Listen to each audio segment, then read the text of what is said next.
Hello everybody, this is Sir Cheddar. Today I'm going to be bringing you a short video on a design I've created that I call the Level V5 Complex. The reason why it's called the Level V5 Complex is because it's the fifth iteration of this design. However, there was a complex and a simple version of the V5. However, today this will be a presentation on the complex one. So the first thing to know is it's a 65% and it has an aluminum case as well as an acrylic plate on it. And right now this has vintage blacks inside as well as clipped and lubed stabilizers. And this is just some special vintage blacks from an old stock which I've had. And I really like the feel of them, and I like the feel of them on an acrylic plate. The plate itself is 1.5 millimeters. And it's a top mounting sort of tray design, which when I open up the keyboard, you'll be able to see the tray style. And there is a cutout for the USB port here. The acrylic covers the hole. However, there is cutting from the top, so it's visible when you insert the USB port.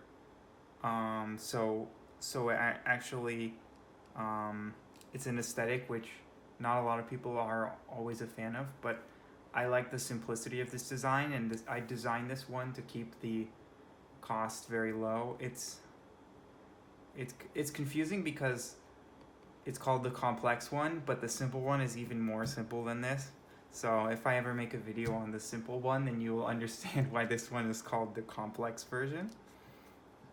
Another interesting thing to note on this is I had this one anodized, but it was before any sort of post-processing such as media blasting, bead blasting, or sand blasting or anything. So it has a really cool sort of texture on it. It's not a physical texture, you can't actually feel it, but it's the machine marks from cutting of the aluminum.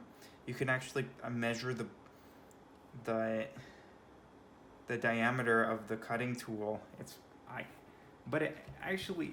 I think it's interesting, and I've never seen boards with this sort of finish before, so I think it is a little bit unique in that regard. The other thing to note is I had laser engraving done after the anodizing, and this was just a small graphic I created. It's nothing particular, it's just where the keyboard was designed and the year it was designed in, which was last year. The bottom edges are filleted, and then the top edges have a big chamfer on it. This board is also designed to be very low profile, so it will sit low on your desk, and it doesn't have any sort of rubber feet holes, so you just have to stick them on where you like, and they won't have some sort of recessed area to fit them on. But I did that intentionally because I wanted them to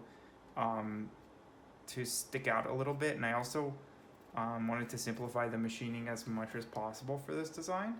So real quickly, I will just show how the USB port can be inserted.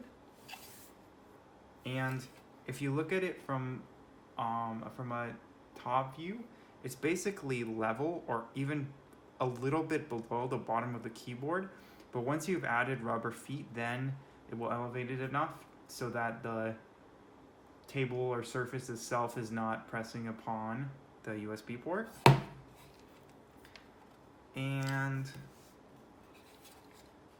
the other thing, which I will be able to show you now when I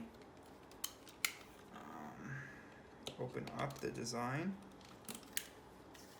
The acrylic plate itself is 1.5 millimeters. I like this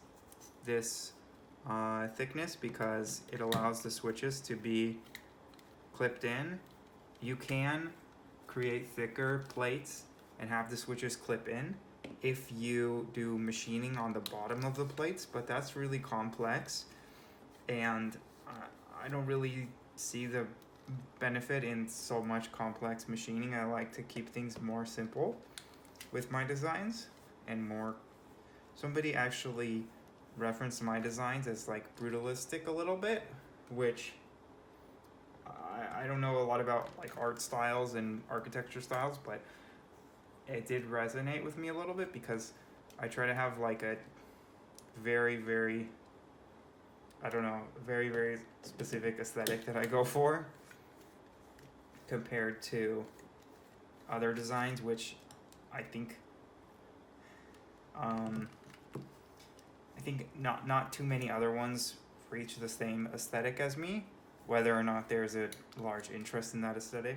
I would say the accent is really similar to my aesthetic specifically, but obviously I didn't create the accent, so I like to focus on my own designs more.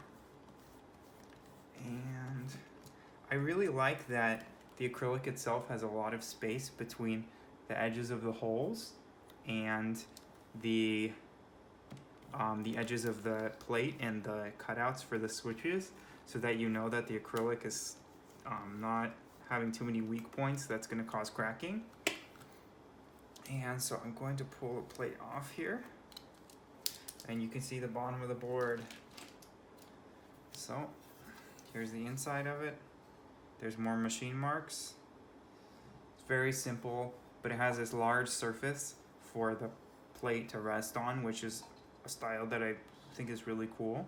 And I haven't seen a lot of boards have such a big like supporting structure around, so I always thought that was a unique aspect to this board.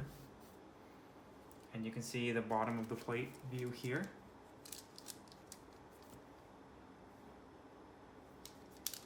And when you lay the plate back on the board, you can see how it comes together.